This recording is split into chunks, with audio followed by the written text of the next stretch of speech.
Welcome to the Bible in Slow English.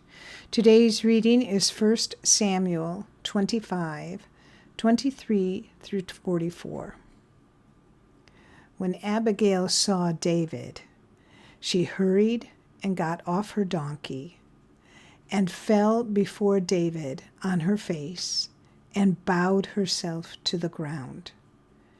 She fell at his feet and said, "On me, my lord, on me be the blame.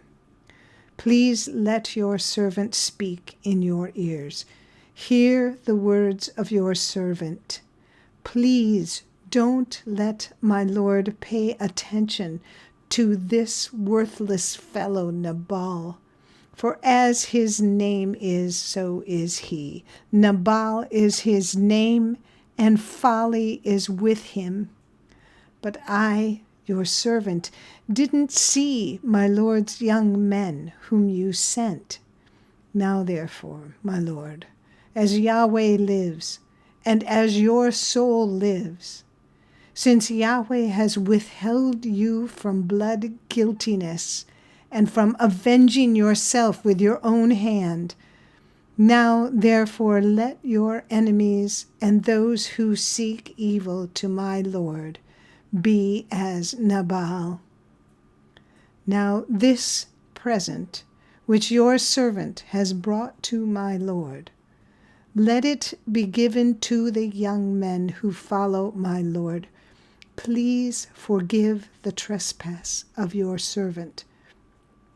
For Yahweh will certainly make my lord a sure house, because my lord fights Yahweh's battles. Evil will not be found in you all your days. Though men may rise up to pursue you and to seek your soul, yet the soul of my Lord will be bound in the bundle of life with Yahweh your God. He will sling out the souls of your enemies as from a sling's pocket.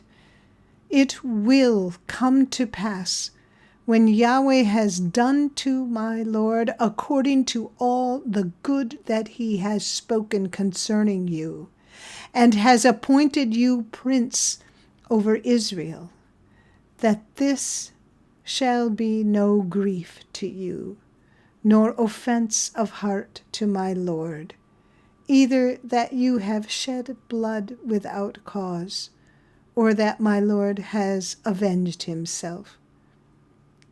When Yahweh has dealt well with my Lord, then remember your servant."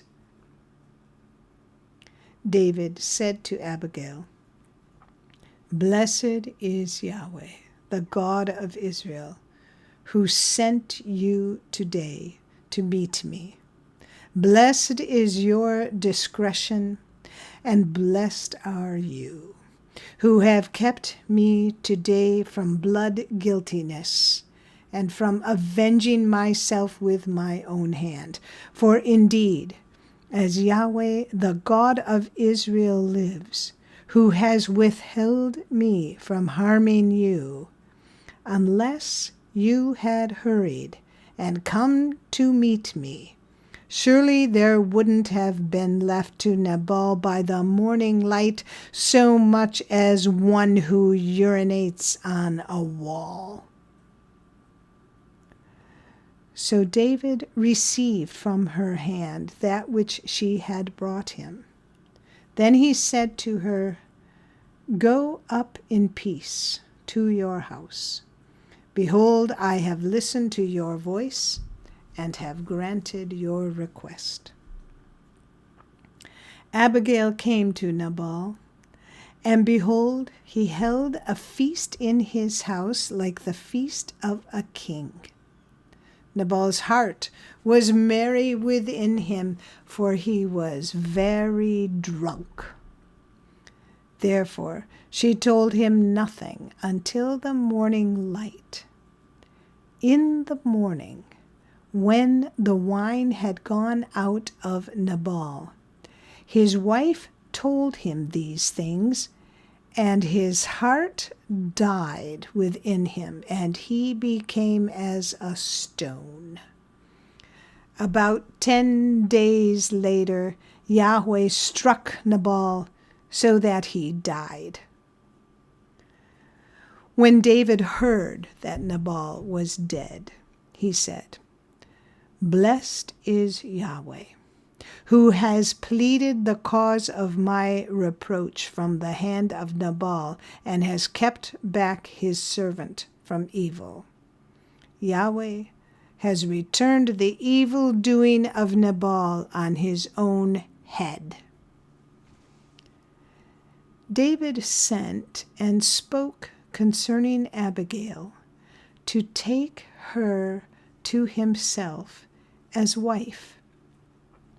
When David's servants had come to Abigail to Carmel, they spoke to her, saying, "David has sent us to you to take you to him as wife." She arose and bowed herself with her face to the earth, and said, "Behold, your servant is a servant to wash the feet of the servants of my Lord." Abigail hurriedly arose and rode on a donkey with her 5 maids who followed her. And she went after the messengers of David and became his wife. David also took Ahinoam of Jezreel, and they both became his wives. Now Saul had given Michal, his daughter, David's wife, to Palti, the son of Laish, who was of Galim. This is the end of 1 Samuel 25, 23 through 24. Come again for the next chapter, and if you found this podcast helpful or interesting, please like us, subscribe, and share us with your friends. Thank you for listening to the Bible in Slow English. This is Janet Benish, your reader.